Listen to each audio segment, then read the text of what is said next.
Hello everyone, we hope you're all doing well. Not so long ago, budget was tabled in the parliament, and before the budget was tabled, all of you know, economic survey was also tabled. From an exam perspective, be it from a prelims or a mains perspective, economic survey plays a huge and a significant part. You also know that. I'm very sure by this time around you would have read certain notes which are available to you on the internet. Even Insights has put out on its website related to economic survey.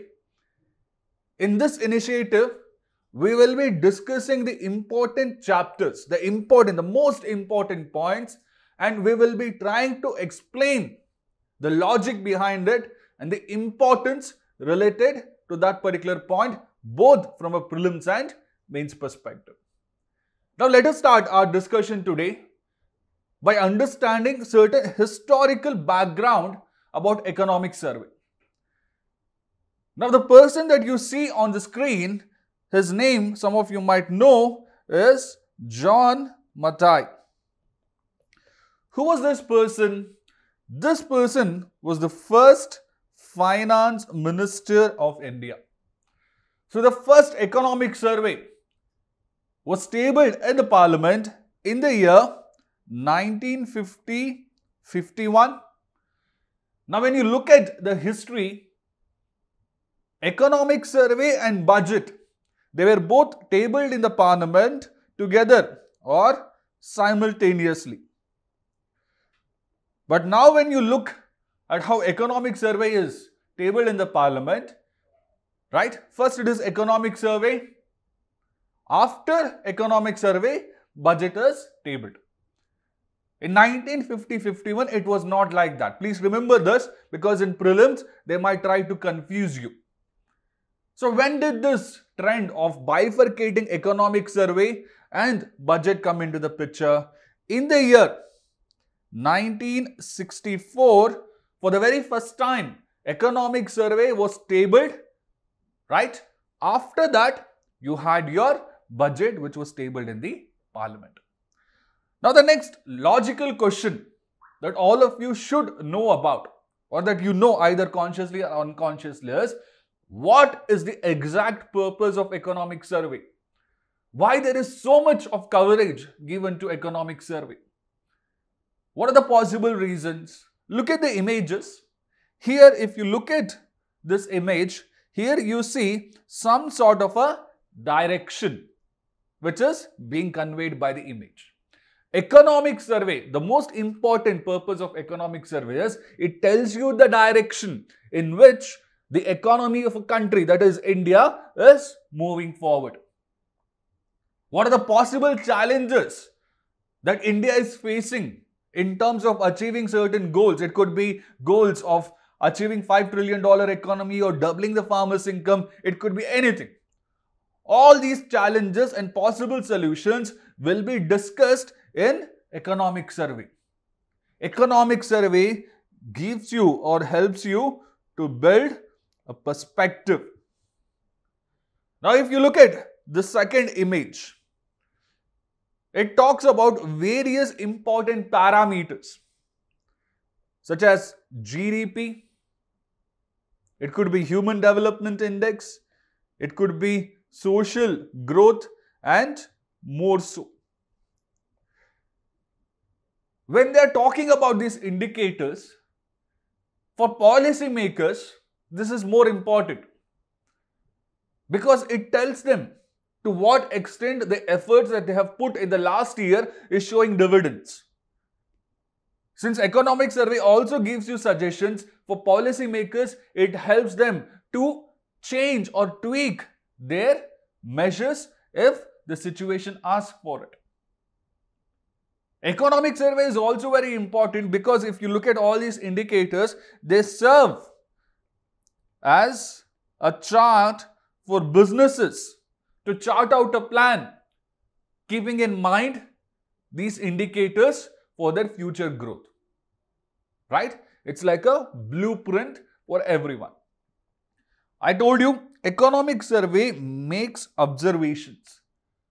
Observations which are not just related to the past, but also related to the present and future. These observations are very crucial for people either in business field or in public policy domain, all right, in academia. Apart from that, what are the other things? The suggestions.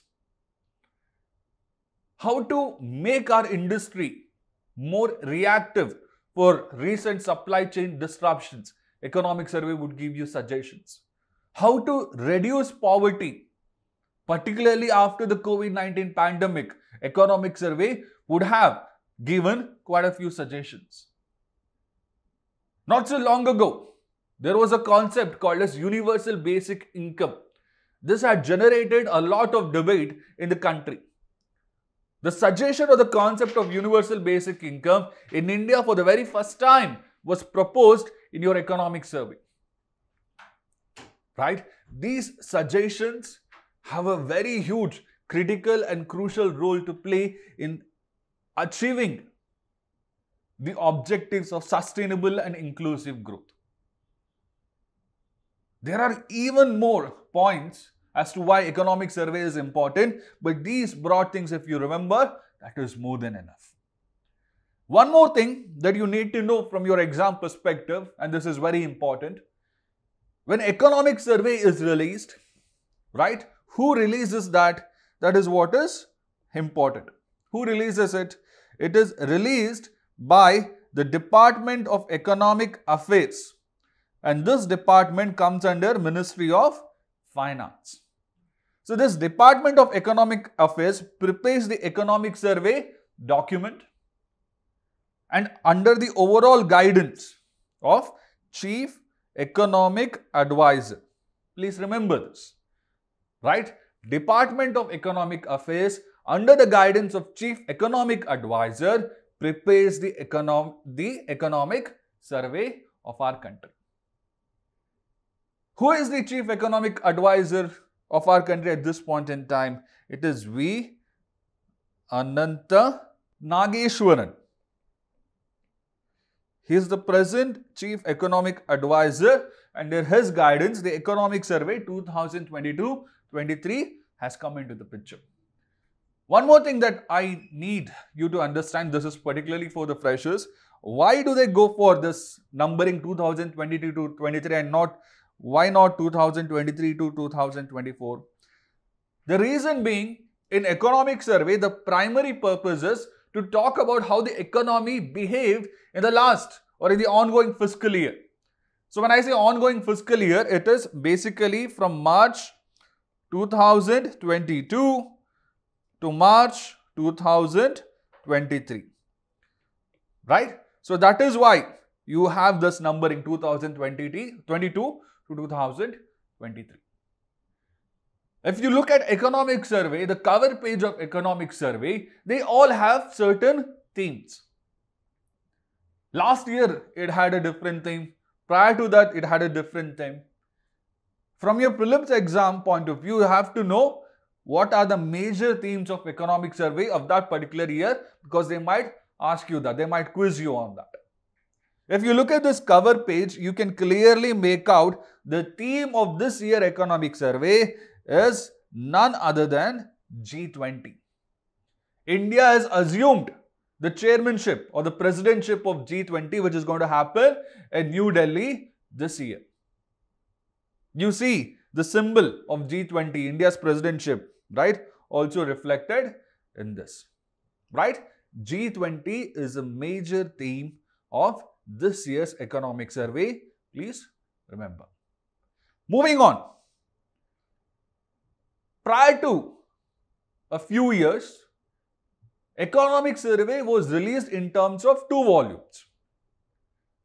But not so long ago, these 2 volumes have been submerged. Now you just have 1 volume of economic survey which is released. And there is no set pattern like this year you have 10 chapters, next year also they should have 10 chapters, nothing like that. More or less though, some chapters will be recurring in nature. What are these chapters? For example, state of the economy. You take up economic survey of any year, it will have this chapter in perspective. This year, the chapter that they have added, one of the important chapters that they have added is social infrastructure. Remember, social infrastructure chapter has happened for the very first time in this particular economic survey. Moving on, what are the various chapters that they have spoken about? State of the economy, right? How the economy has been from 2022, right, to 2023. All right. Next, you have medium-term growth outlook in the near present and future. How our country is going to progress. What are the factors which can cause the country to progress? What are the factors which can decline it, like that? Then you have monetary management, okay? Price and inflation. In monetary management, you talk about RBI measures. You also talk about the measures taken by the government and the fiscal management, the fiscal development part. All right. Next, you have price and inflation. This is one of the most important chapters, right, from your exam perspective, be it in prelims or mains, because you have been saying that retail inflation has breached the limit that RBI has fixed for itself. Is that too bad? Is that good enough? Is it manageable enough? All those things economic survey has spoken about in this particular chapter. Like that, you have climate change and environment. Each and every year, we are seeing natural disasters happening across the world. In India, you have districts which have received a lot of rainfall, more than their average rainfall for a year. And there are also districts which have witnessed droughts consistently. Areas where rainfall was very less, they are receiving rainfall over and above their historical trends. Floods are happening. You also what happened in Pakistan not so long ago. So this chapter assumes a lot of importance from your exam perspective. Because if you look at the last few years, they have converged environment, right? They have converged your geography, right? And also economy. They're asking questions by converging all these three subjects. Reading this chapter from your exam perspective becomes a lot more important. All right. Moving on. Next, you have about the various sectors in the economy: primary sector, agriculture; secondary sector, industry; tertiary sector, services. How are these three sectors performing? What are the immediate challenges? What steps the government has taken? And when we are talking about steps, here the government might have started production-linked incentive for the major programs of the government in the last few years. How it has helped? Has it caused any positive impact? Has there been any factors which is preventing the effective and efficient usage of this program? Observations will be made with respect to that. They will be giving you data with respect to that, right? So this is a lot more important from your mains perspective. Moving on, you have external sector. You might be hearing about news articles where they talk about how rupee value has depreciated vis-a-vis dollar. And whenever rupee value depreciates, it has an impact on our balance of payment. In balance of payment, you know about there is current account and there is also capital account. When rupee depreciates, now what happens? Imports become a lot more costlier. When it becomes a lot more costlier, current account, which is nothing but the difference, all right, between the exports of trades, goods, trades and services, right, and the imports. If it is positive, we have a surplus. If it is negative, then you have a current account deficit. Our current account deficit has been increasing in the last few years, particularly when rupee is depreciating. How to overcome this? What is the slab that we need to maintain? A comfortable slab. All these things would be spoken about in your external sector chapter. And finally, infrastructure. The government, the present government has taken a lot of steps in the last few years. Bharatmala, Sagarmala, National Infrastructure Pipeline. And when I say infrastructure here, it includes both physical, social, digital infrastructure as well. Right? So how have these major programs performed? What are the positive things it has created? Right? Not so long ago, if you look at your mains paper of 2022, there was a question which was asked on Gati Shakti Yojana. Open your economic survey, and in multiple chapters, Gati Shakti Yojana has been asked quite a lot, has been spoken about quite a lot, not just in this economic survey, the last as well. So getting my point, those programs which are mentioned extensively in an economic survey, the probability of questions from that will be a lot higher. We are going to focus on all these programs and we are going to simplify it as much as possible. Alright, now without wasting any more time, let me tell you how this series would go on. We will divide the series into 6 parts. Part 1, 2, 3, 4, 5 and 6. In the first part, we will just focus on the state of Indian economy. In the second part, we will be taking up medium-term growth, okay, the second chapter.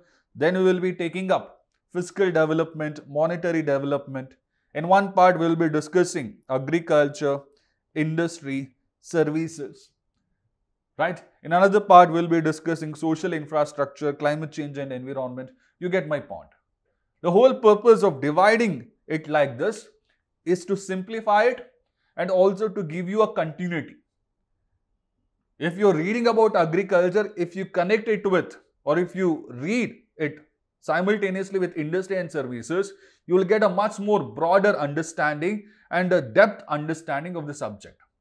Right? So this is going to be a 6-part series of Economic Survey 2022-23. Let's not waste any time. Let's start with the first video. Before I start, I want you to observe this quote. For me, context is the key. From that comes understanding of everything. Now, the guy who has given this, Kenneth Noland, he was an American artist. What is happening in the last few years, because of the influx of so much of materials in the market, people are rather trying to buy it rather than understanding it. And the whole purpose of the video is make you to understand the importance or the crucial nature of all these chapters. Before I talk about the first chapter, the state of the economy, we need to first understand the context in which our Indian economy is progressing or is existing in the present scenario. That is, if you understand the context, then you will have a much more better understanding of all the chapters which are part of your economic survey. You will be able to better appreciate the growth, the measures taken by the government. Alright? Now, let us start by understanding the context. If you look at the chapter 1, in the beginning of that chapter in economic survey, they have spoken about the nature of certain financial events. They have first spoken about the 1929, the Great Depression that happened in 1929. If you look at this image, Wall Street in panic as stocks crash. This Great Depression of 1929, it washed away many wealth of countries altogether. It brought United States of America to its knees. It created mass unemployment. But after a few years, America was able to reverse this situation. It could use this situation as an opportunity to further grow. That is a topic of discussion for some other time. Now, the other thing the economic survey speaks about is the 1997 East Asian crisis, which happened in countries such as Thailand, Malaysia, Singapore, Indonesia, South Korea, Philippines. There was huge outflow of foreign investment. Capital outflow was very much from these countries in 1997. This created economic volatility in this East Asian part of the world, and that later spread to other parts of world economy as well. You might have heard about this if you have studied economy at least once. The Economic Survey also speaks about the 2008-9 recession that happened, that started in USA and it spread to different parts of the world, including India as well. In all these events, financial events, they are one-off events. Look at the difference. You have 1929, you have 1997, you have 2008-9 recession. There is a huge lag or gap between one event to the other. But if you look at the last few years, particularly from 2020, what are the various events that have occurred which have drastically impacted the economy? You have pandemic. When did this pandemic strike us? It struck us around 2020. Ever since then, the effect of the pandemic has been ongoing in each and every country's economy, including that of India. This image that I have shown you, it shows to what extent the pandemic has affected the size of the economy. Look at this. Shrunk by the pandemic, GDP of the world's most advanced economies sliced by the pandemic. You see USA minus 32.9. That is the factor by which its economy has reduced. If you look at India, it is the second largest in terms of how its economy has reduced. Negative 23.9 factor. If this was the only event that had occurred, fine, we could have overcome it in the next few years. The measures would have been used to reduce its impact. But unfortunately, that is not the case. Once the pandemic stuck, there was huge or large number of lockdowns in different parts of the world. And in 2020, we realized that it is China which is at the center stage of supply chain when it comes to most of the goods. The essential commodity prices started rising to a very large degree. Inflation started to rise. And even now, if you look at the prices of essential commodities or any other raw materials, it is not as it was prior to the pandemic. So you had pandemic, you have inflation which has been rising. If you look at countries such as Pakistan, Sri Lanka, Afghanistan, inflation has breached a very large amount. There are commodities which have reached 100%, more than 100% of what the price was prior to the pandemic. Now, it is a lot more than that. If you look at this data that they have showcased in your economic survey, it talks about how in emerging market economies such as Brazil, Indonesia, how inflation has increased. If you look at India, all right, this is the one. It has been rising, okay, it plateaued, it declined for certain time, but it has been, there is a lot of volatility. Where have we seen inflation?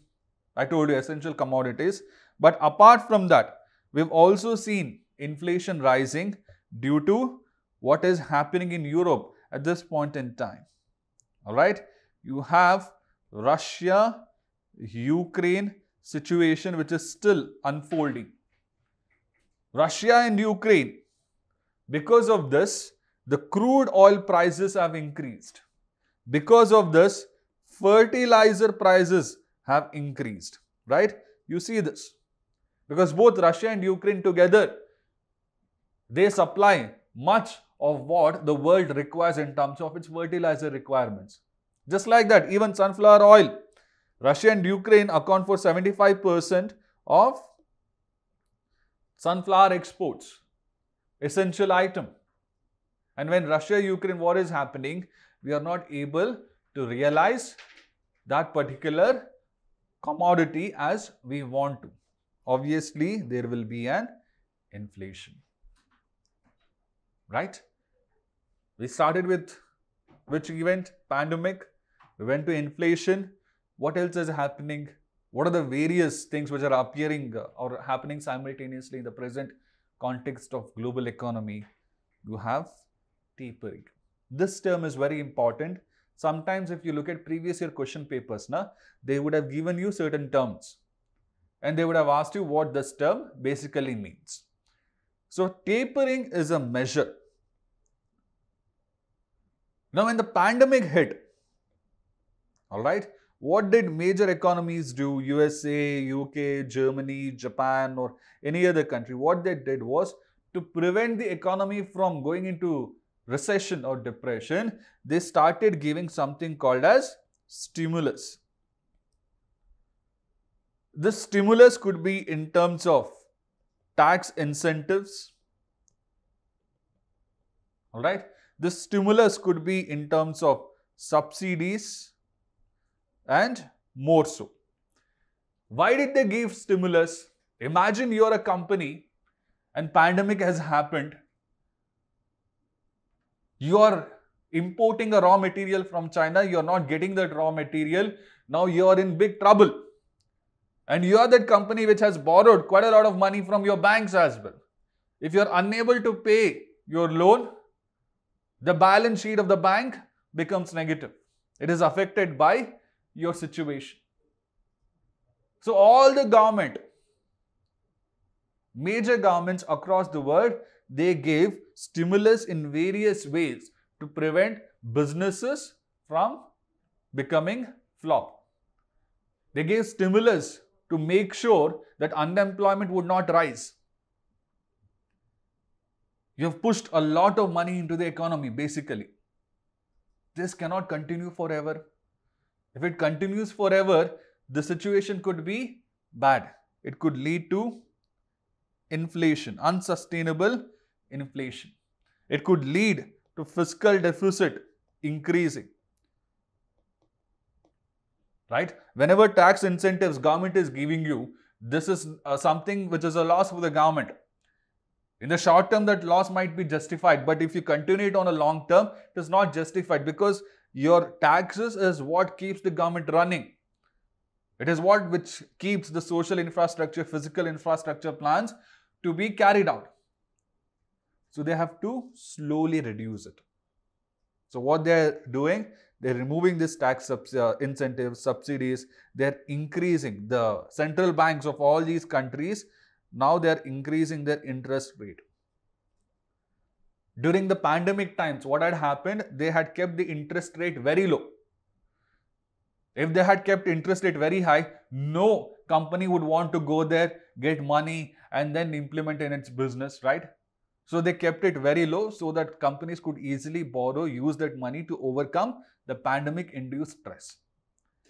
Now they're slowly increasing the interest rate. All right, to prevent too much of money in the economy, which can lead to inflation.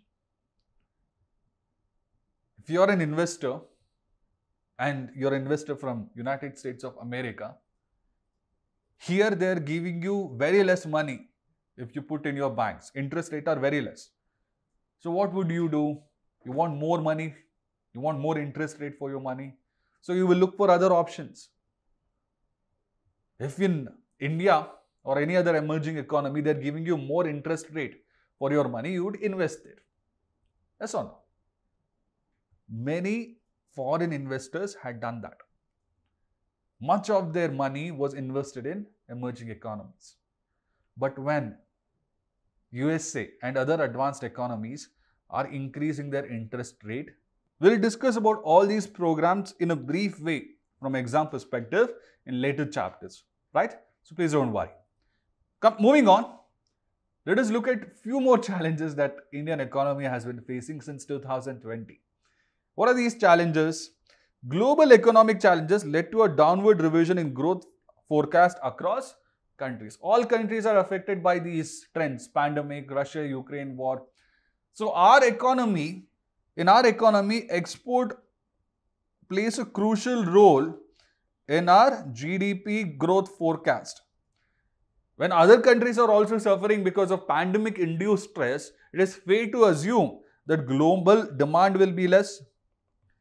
When global demand is less, do you think that there will be a lot of encouragement for exports to happen from our country? Will they find markets or buyers in other countries? It will be a tad bit less, right? That is also having an impact on India's growth. Various multilateral institutions, they have downgraded the growth of various economies. If you look at the world as a whole, in 2002, multilateral institutions would have said that it would be around 3.2, but when you come to 2023, they have downgraded it to 2.7. In 2022, India was told by many multilateral countries that it would grow at 6.8, but when it comes to 2023, they have said it is 6.1. So long as the global demand does not pick up, all right, the amount to which our economy can grow will be a tad bit less. We have to keep this in our mind when we are analyzing economy, Indian economy in various aspects. Moving on. One more thing, what is happening, not just in India, world across, all right, this is both good as well as bad news for India. Bad news is what? The bad news is when you compare the core debt, debt is what? Liability. The liability of the countries in the non-financial sector, all right, these liabilities have been increasing compared to 2008 level in all other countries. Now, what is the bad news related to this? Imagine certain major bank which goes bankrupt. When that bank goes bankrupt, it will have a multiplier effect on various other aspects of economy. In 2008, when Lehman Brothers went bankrupt, it had a multiplier effect on other investment bankings in USA, and that had an impact on other countries as well. So India faces a problem, an important challenge vis-a-vis this thing. But what is the good news in this? Compared to all other countries, this is important from your exam perspective. Compared to all other countries, India's core liability vis-a-vis 2008 has decreased. Why it has decreased? It has decreased because India has been putting a lot of money in fast tracking the important projects.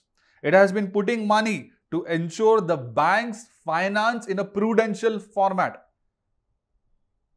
You have heard about recapitalization of banks and so many other things, right? India has been taking steps to reduce its core liability, and this is reflected in this particular data. Here they are focused on non-financial sector, I told you in general. All right. So here there is bad news vis-a-vis if there is a major bankruptcy of a very big multilateral organization elsewhere in the world, it might have a negative impact on India. What is the good news? Our liabilities are less. Our non-financial sector liabilities are less. What does non-financial sector basically mean? Something which is not involved in financial sector directly. All right. It should be in the manufacturing of goods and services. Okay. Apart from that, the non-financial sector also includes your private households as well. Right. Corporate balance sheets have been improving in India compared to 2008. They might ask you a statement-based question based on this. Non-financial sector debt in India has increased compared to 2008. If they ask you such a question, you know the answer to that is incorrect, because since 2008 it has reduced. All right. You might have heard of insolvency, bankruptcy board of India. These are measures the government has taken which has reduced the debt situation. Economic survey has spoken about it. We will also speak about it in detail, but in a later chapter. All right. So this is what I want from you. When you look at this table, na, I don't want you to by heart these numbers. These numbers don't matter. What matters is the trend. What matter is the observation that economic survey has made. And based on this observation, there have been statement-based questions in the past. The economic survey himself, right, the report itself has highlighted this. So this data table is very, very important. Please don't forget this. All right. Moving on. Keeping in mind all these challenges in the present context, if you look at the first chapter of economic survey, the heading of the economic survey, state of the economy from 2022 to 2023, recovery is complete. Despite having pandemic-induced stress, despite Russia-Ukraine war happening, despite global demand being less than what it was through pre-pandemic years, Indian economy is recovering. Not recovering, rather, it has recovered completely. That is what economic survey talks about. And if you look at the diagram that they have given, in 2020, this was our growth. In fiscal year 2021, ours was less. Why it was less compared to 2020? We went for lockdowns both in first wave and second wave. It was a very bad time for us. But if you look at the fiscal year 2022, our growth rate was more than what it was in 2020 when pandemic had started. So our recovery is complete, and we will be growing at a much higher pace in fiscal year 2023. Right? What are the various factors which has given rise to this complete recovery that we have to understand? You're getting my point? They have said recovery is complete. Why they're saying recovery is complete? Because of the evidence that we have witnessed in terms of our economic growth. What are the various factors? Let us know about it. India's growth projections by various agencies for fiscal year 2023. We have already spoken about it. I've just highlighted a data fact which has been shown. Economic survey has said India's GDP growth rate for fiscal year 2023 will be at 7% in real terms. This 7% is not as high as what we had experienced in pre-pandemic years, but nevertheless, post-pandemic, this is one of the highest growing economy across the world, right? So recovery has started to happen. This is one more evidence of it. What are the various factors which has led to this recovery? This is an image which talks about vaccination for COVID-19 pandemic. India is one of the few countries in the world which has near universal vaccination. If you look at this image, here I have highlighted in which all places, right, you have 100% vaccination, right? If you look at the southern part of our country and even the northern part, there are some places, right? Basically, you have India with 1.3 billion population where we have achieved more than 60% vaccination, double dose vaccination in our country. What is the importance, how it has helped in recovery? You might remember when third wave, when Omicron wave was happening across the world, there was a fear that India will also witness another lockdown. But by this time around, the government had taken steps in such a huge scenario that near universal vaccination had already happened. That is why the impact of Omicron wave was not that negative on India. The economy still kept pushing, all right? People kept going for their jobs. The demand did not decrease drastically. This has pushed India's economy to recover faster and quicker. One of the important major factors. You have to remember that. How are they going to ask you a question vis-a-vis this? Consider the following statements. Which of the following factors has helped Indian economy to recover? Universal, near universal vaccination. If they give you that, then that particular option is correct. Moving on. What are the other things? Here in your economic survey, they've used a phrase called as pent-up demand. Now, pent-up demand, to explain very simply, you have certain amount of money at your disposal. But when you see all around you negative things happening, pandemic is happening, all right, people are spending so much of money to get a bed, oxygen cylinder and whatnot. Will you go and buy a car? Absolutely not. You would want to hold on to your money, particularly if you are from a middle class family. If things go wrong, that is your fallback. You have to use that money for your health purposes and everything. People had planned to build homes and everything, but because of this pandemic, they had reduced it, postponed it to be more precise. But once the economy started to recover, once near universal vaccination happened, once we were sure that lockdown would not happen in the future, at least not at a similar scale as we saw in first and second wave, that pent-up demand which was there, the demand to buy a car, the demand to invest in retail, this construction sector, household sector and everything, it increased drastically. That pent-up demand has also released or helped in recovering India's growth. This is what you have to understand. Pent-up demand is also one more factor for the rise of India's economic growth. But if all your growth is just based on this pent-up demand, that in itself will not be sustainable. Yes, I want to buy a car. I bought a car.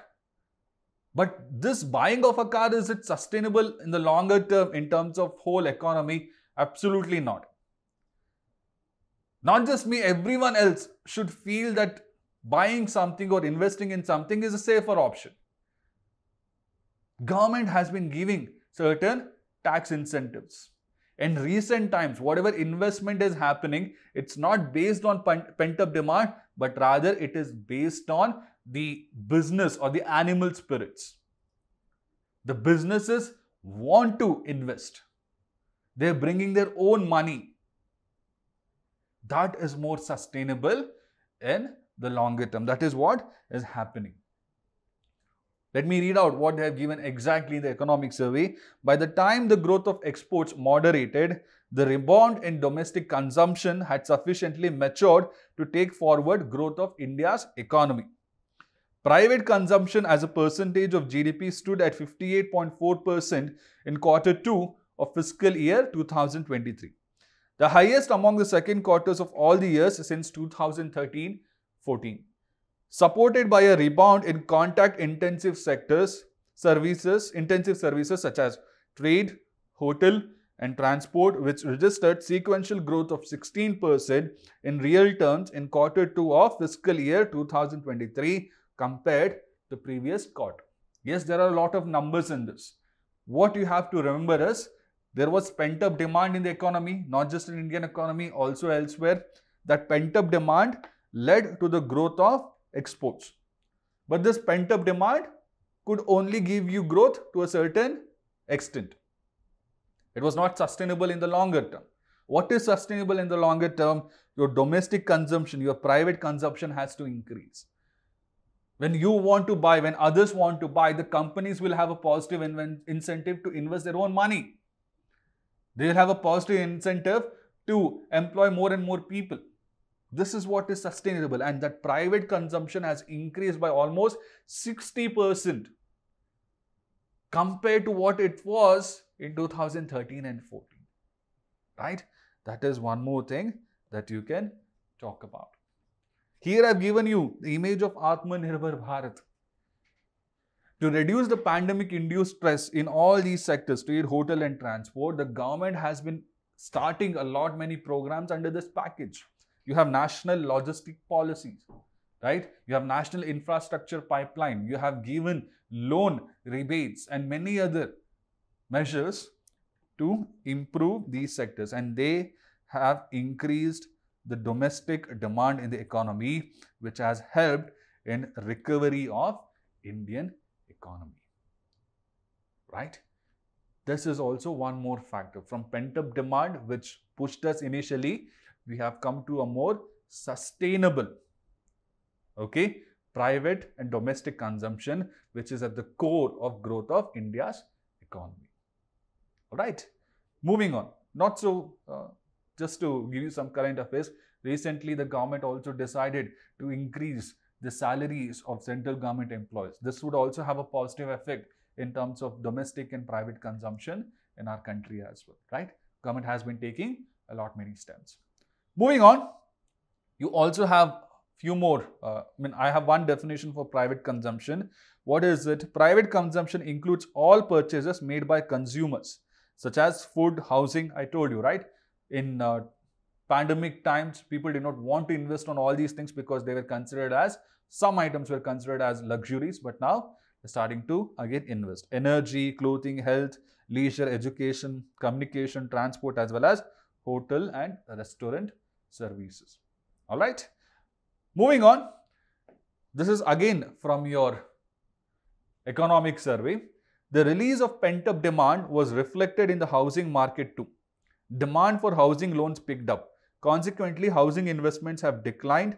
Inventories, not investment, sorry, inventories. What is an inventory? It is basically the amount of ready goods that you have but has not been sold yet. All right. So once you manufacture a product, you want to sell it as soon as possible so that you recover your investment, and also on top of that you make some profit. But if you hold on to that good or that inventory for a long period of time, it will be a loss for you. Is it not? So housing sector, once pandemic hit, it was in a very declining position because people did not want to buy houses. They were afraid of it. But now, since the economy has started to recover, the pent-up demand which was there has started to reduce. People are investing, and that we are seeing in housing inventories reducing, and also housing loans, right? The preference for housing loans increasing. Prices are firming up. Construction of new dwellings is also picking up pace. Okay. All these things at the end of the day is propelling India's economy to come out of that pandemic induced stress. Okay. Moving on. Why again have chosen, if you look at the first chapter of economic survey, it has multiple pages, it has multiple data tables and everything, but I've just focused on few important statements. The reason being, this gives you a general idea and appreciation of the efforts taken by the government. And on this cut, and on these statements, you can expect a statement-based question, all right, in your prelims as well. And you can also use these statements or the inventories declining and everything as an example in your mains exam. Moving on, one more thing that the economic survey has highlighted is capital expenditure. What is capital expenditure? You all know by this time around. Capital expenditure is the cost that you are incurring on investment on those products which will give you a dividend. If you build a hospital, if you build a road, it will have a larger perspective in terms of pushing the growth further. Because when you're building a road, you're employing a lot many people, you're attracting businesses to come and set up their shops over there. Capital expenditure, right? Capital expenditure is a crucial indicator of how a country will grow. What is the nature and state of the economy? If whatever cost you're incurring, it is for revenue expenditure. Revenue expenditure, it does not create any sort of major dividends for you. Okay, it might be in terms of paying interest for the loans that you have raised in the past. If you're doing those things, these are revenue expenditures, right? No real asset is being created. But in India, in the last few years, capital expenditure has increased. This capital expenditure could be from the government side, could be from the private side. Government invested in capital expenditure after pre-pandemic years drastically, right? Look at this. In fiscal year 2018, it was 1.8. But since the pandemic hit us, we are consistently increasing, and in fiscal year 2023, we increased it to 4.5%. Why did we increase it? Because we wanted India's economy to improve. If an economy has to improve, it needs investment, right? That investment could come from private side, could come from government side. Here, right, it was private which was investing a lot of money in capital expenditure. But after 2020, the private investment could not be made because they themselves were facing problems. So what did government do? The government started investing a lot more from its side. They will give you a statement. Capital expenditure in India has doubled since 2020. 2.1, 4.5. Yes, indeed it has more than doubled. That statement is correct. UPSC questions are not becoming difficult. It's just that how we are reading has been declining. If you understand what you are reading, then everything becomes a lot more easier. Please remember this. In the last few years, all right, if you look at private investment also, even this is increasing. So capital expenditure, both from private as well as from government side, is pushing the Indian economy further and further away from the stress induced by the pandemic. Okay. Moving on, what are the other factors? I'll just read out this few statements given in the economic survey. As per the data on non-financial debt, okay, from the Bank of International Settlements, in the course of the last decade, Indian non-financial private sector debt and non-financial corporate debt has a share of GDP declined by nearly 30 percentage points. You remember what I told you? Compared to 2008, it is in our country that the core non-financial debt has decreased drastically compared to all other countries. This is an evidence of that. This limited the increase in interest cost, which together with possible savings on the overhead during lockdowns contributed to the recent fortification of corporate balance sheets by higher profits. So what it basically means is, during the lockdown, we did not invest so much. When you're not investing, you're putting your money in the banks, which becomes part of your savings, which is used as an investment opportunity for banks for lending out loans on which they take interest rates and everything. They are pushing the economy forward. Your savings, right, caused our economy to push forward to overcome that pandemic-induced stress. That is what it talks about as well. One more thing, this limited the increase in interest cost. If banks have easier access to your savings, interest will be less only. If getting investment is high, interest will be high. That was not the case in India. So companies could easily borrow money, okay, invest it in areas in capital expenditure and overcome that stress, right? Please remember these red color highlighted things, all right, because they might be used in statement based questions in your prelims. Moving on, when you look at 2008-9 recession and what happened after some time in India's economy, the banking sector was very much affected. NPAs was rising. You all know what NPA is, right? It is non-performing asset. If a borrower is not able to pay either the principal or the interest for the 90 days on the amount that he has borrowed, then it is classified as non-performing asset. At one particular point, it had reached unmanageable levels in India's economy. The government took certain steps in terms of merger of banks, all right? The government took some steps in terms of recapitalization of banks. RBI also took certain steps in terms of prudential norms, all right? So all these things have made the balance sheets of the bank better the last few years compared to all other banks across the world. So the banks are now lending. When you have banks across the world who are thinking twice before lending, India has been lending. There is a positive credit growth. This is very crucial because if you are a businessman, you will not have investment ready with you. You need some sort of help which you need banks for. And banks, if they're willing to lend to you at a much lower interest rate, that creates a positive multiplier effect on the economy, which we are seeing in the present scenario. All right, that is what we are talking about. Here, the economic survey has also spoken about few things. The credit growth. If you look at our economy, much of the people are employed in MSME sector after your agriculture, right? So the credit growth to the MSME sector is increasing. By how much has it increased? It has increased by 30.5%. You have measures taken by the government such as emergency credit growth, right? That is an important scheme of the government on which you can expect certain questions. We'll discuss about this in the next few videos.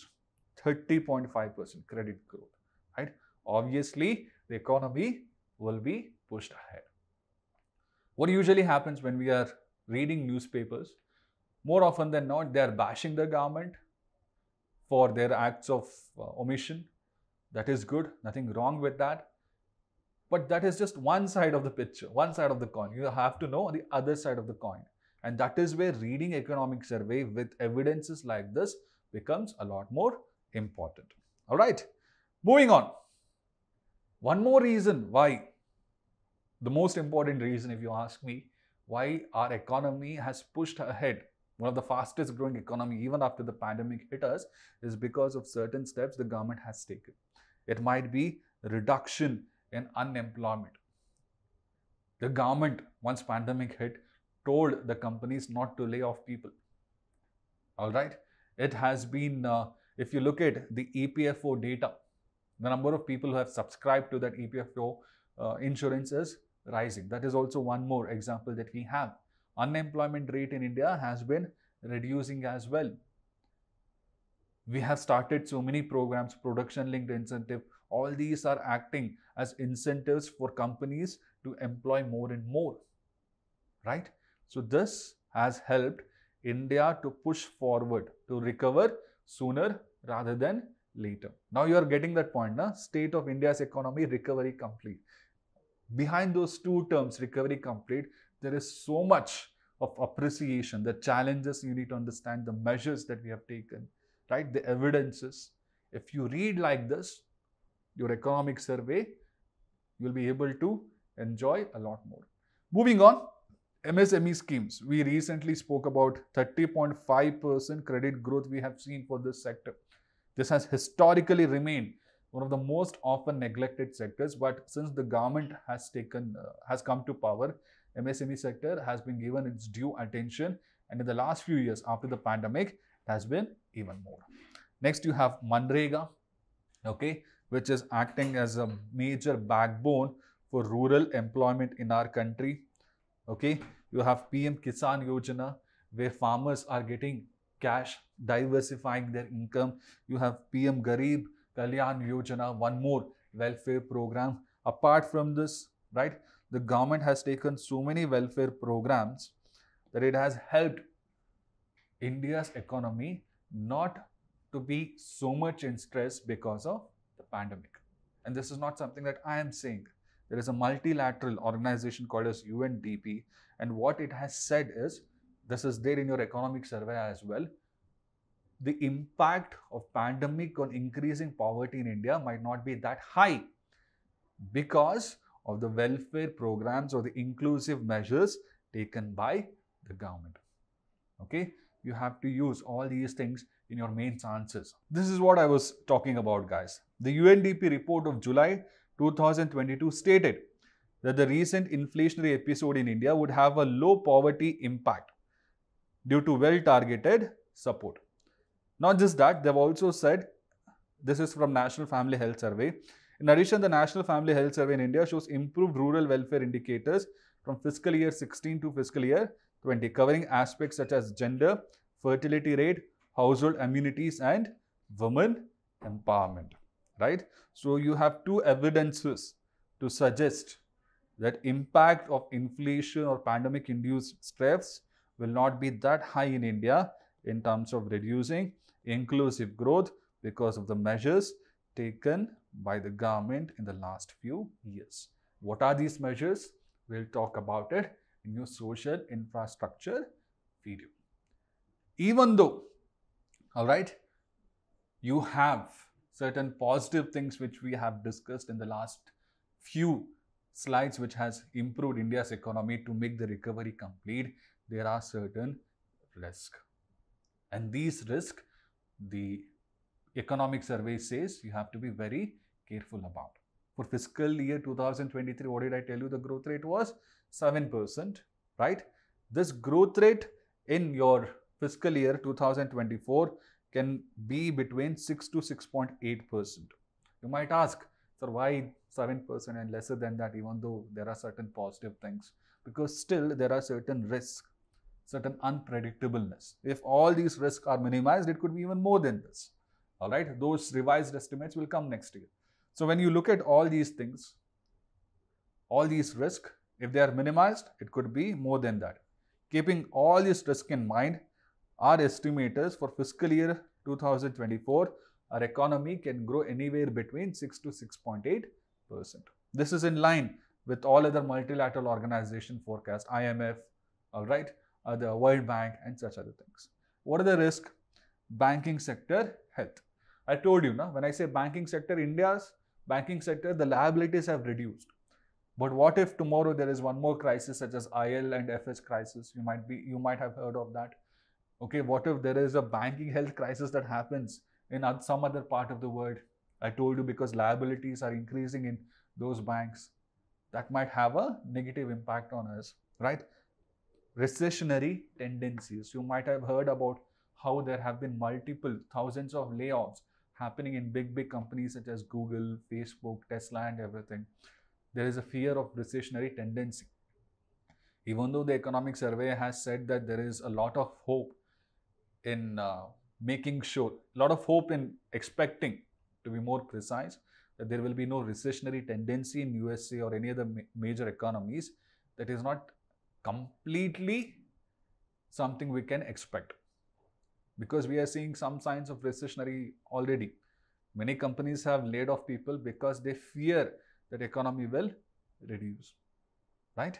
So we have to be always careful about this risk. Global situation. You're seeing what is happening in Russia, Ukraine. It doesn't seem like there is a solution in the near future. You also see certain natural disaster hitting the countries such as Turkey. This will have a negative impact on the growth of the world economy as such, right? So these things we have to keep in mind. Inflation. In the second part of 2022, guys, economic survey says that the commodity prices, which have increased very much in the first half of 2022, started declining. But even this decline, all right, in the second part of 2022, this decline, this price is not as same as it was before pre-pandemic years. If you look at energy, food prices, fertilizer prices, they still remain quite high. If you look at our retail inflation from the last few estimates, it's more than 6%, which is higher than the tolerance limit that RBI has been given. If inflation starts to run, it's very difficult to pull it back. We should always be careful about this risk of inflation. That is what economic survey is suggesting you. Moving on, what else? Monetary tightening risk. I told you, I explained you what is tapering, right? Taper tantrum. They might give you this term, taper tantrum, and they might ask you to which one of the following it is associated. Obviously, it is associated with economy. So what exactly is this taper tantrum? It is capital outflow from emerging economies to advanced economies in the world. All right. Now, if investment goes from our country to advanced economies, obviously our value will depreciate, current account deficit will widen. So we have to be careful about that aspect as well. That is what your economic survey talks about. Apart from that, supply chain issues. One of the reasons why the global forecast was very less in the initial part of the pandemic year was China went for this zero COVID strategy, where they went for mass lockdowns. Until and unless we have zero COVID, we won't open anything. This created a lot of headache for many other countries, because China was at the center of supply chain. They were providing so many crucial raw materials. When they shut their shops, We had to run to find raw materials, right?